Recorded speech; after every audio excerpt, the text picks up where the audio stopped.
quarterback. Oh, there's a goal. Hey kid, come over here. Huh? You know what's better than this video? What? Money. And gift cards. Sweet. Global Test Market can help you get them. All you have to do is fill out surveys on things you like. Your feedback will help known brands improve their products. In return, you can get some of these beautiful dollars. Look at how crisp they are. You want it? Yeah. Then click the link below and get started with Global Test Market today. Give them a special shout out for sponsoring this video, will ya? Thursday Night Football will be different this week. It's going to be full of competitive play and nope, just fucking with you. It's more Tank Bowl!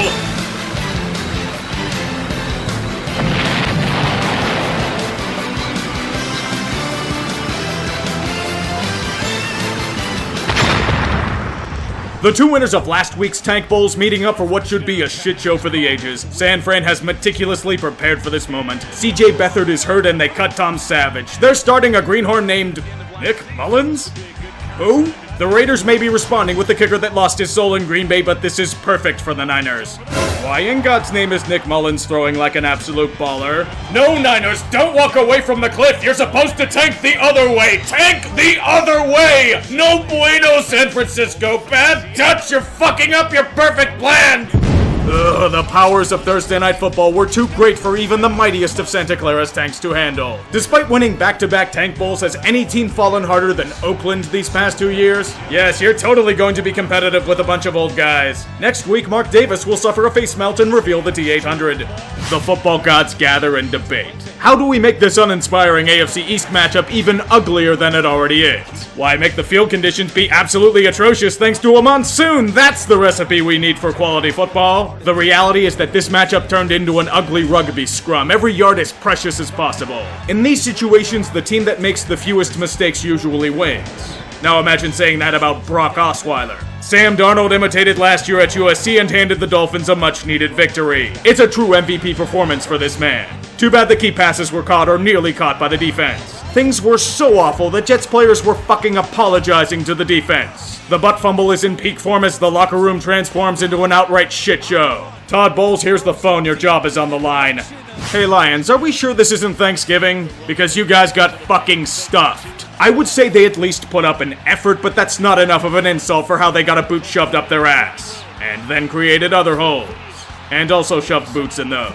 Matt Stafford deserved hazard pay today. Yes, even that ridiculous salary isn't enough. When you get brutally manhandled like he did, 10 times to be exact, you deserve more. I don't want to hear another goddamn word about anyone sleeping on Detroit again. Yeah, they'll have these times where they'll cock tease you with a big win here and there. And then, like trading Golden Tate because reasons, they'll only drug you and strip you of every valuable possession. At this point, the Lions just rear-ended a Pinto. Bring it out, gentlemen. The Inebriation Meter is back in business. In fact, we need a drinking base for this week. Winter is coming and Buffalo, Canada still has the best view of the falls. The Sabres aren't putrid shit. Let's go about 30 beers, that should do it. The good news is that Derek Anderson is out with a concussion, open a cold one. The bad, they have no choice but to start Peter Mead.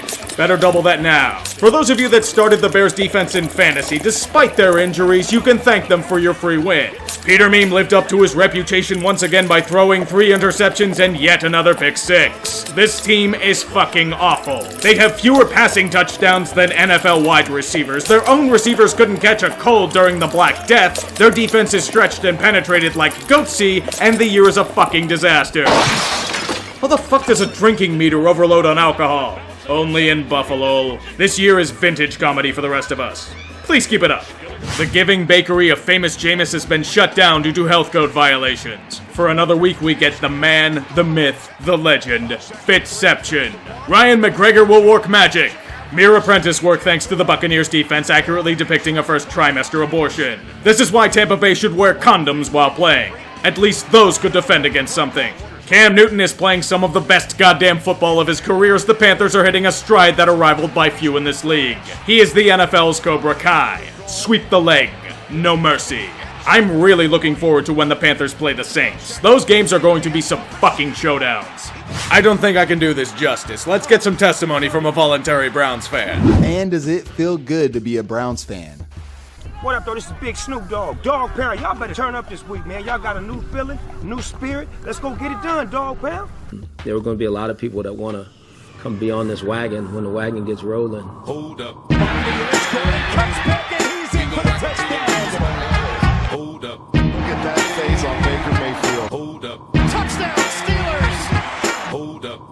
that came in. What did they tell you about why you were fired this week? Oh my God. The guy in charge of this offense moving forward has never even called plays in a game. Please tell me we're playing the Bills or the Cardinals. Well, congratulations. You not only lost the match, you lost your job. You're fired. Happy New Year. What a... Wait a minute.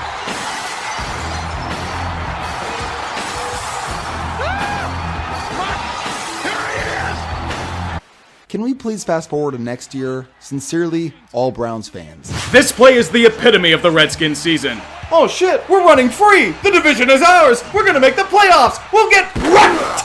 That defender is just a freight train of reality hitting the Redskins like a sack of bricks. Their team is too inconsistent to make a true statement and run away with victory. The weapon of choice for the Falcons was Matty Ice, who threw those icy spirals without any sort of mercy for Washington.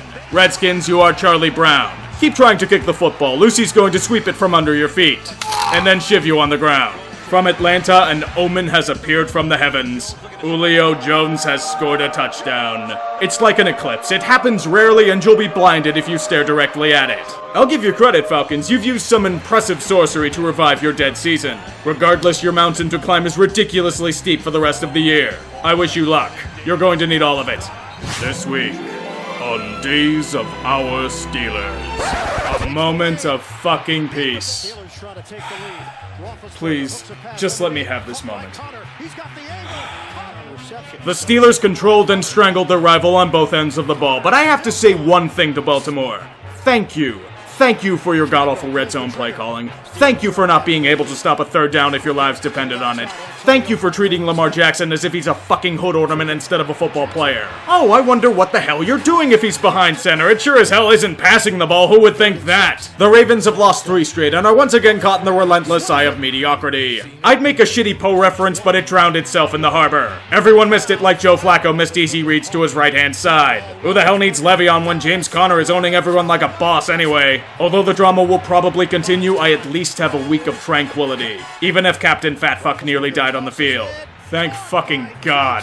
Here we have 2 teams trying to prove themselves on the gridiron as legitimate contenders. Even at 5-2, the Diamond Dogs still have their doubters. Today they invade the fabled land of the 12s in search of victory. Despite it being a relatively close affair, this game, like most others for the Seahawks, would come down to the arm of Russell Wilson, in both the good and bad sense. Even with this hiccup, Wilson is doing his best Aaron Rodgers impression and giving them a chance to tie it up. They even have it at the 1-yard line as the Zebras didn't fuck them over for once.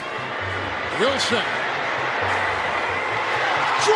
Leave it to the rest of these scrubs to let the only thing keeping Seattle relevant down. I don't care if it was slightly deflected, you gotta find a way to come up with that ball. It could be the difference between playoffs and elimination.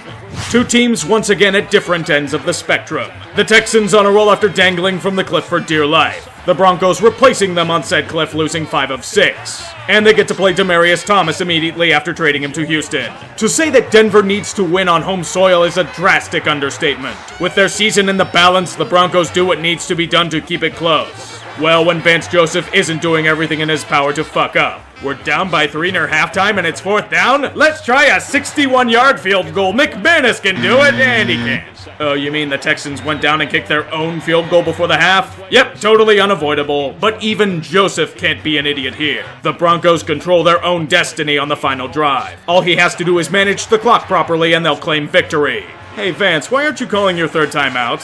Why are you only running 2 plays in 40 seconds? Running plays up the middle, the fuck? No, let's not give our kicker better field position. That would make too much goddamn sense. McManus, a high snap. Hold is good. Kick is on its way. It is no good. When they said imitate the Chargers, they didn't mean their kickers. Serves Vance Joseph right. Fucking idiot.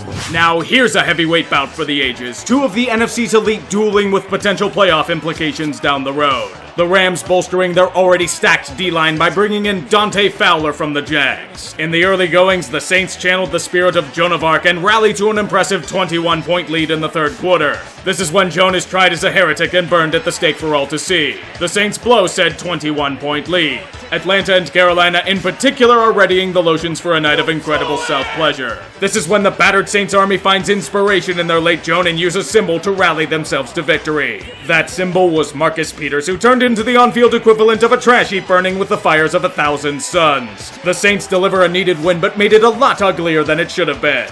You know what this means? The last undefeated team has fallen. The Dolphins can pretend that they're relevant as Mercury Morris flaunts the shorter schedule of the 70s. Maybe that's who Mike Thomas is trying to call. Despite both quarterbacks praising one another as the GOAT, the true horses will be racing in what every NFL executive wants as the Super Bowl thanks to the narratives. We go into a tight-knit battle with neither team gaining a competitive edge, and Cordarrelle Patterson turning into a quality running back. But just like most weeks, LeBron Rodgers can't do everything by himself. The team lets him down again. It's not just in trading Clinton-Dix to Washington for a mid-round pick, making for plenty of tired puns about 90s politics, or casting off Ty Montgomery into the sun for his bitchfest and royal fuck-up last week. The organization failed him.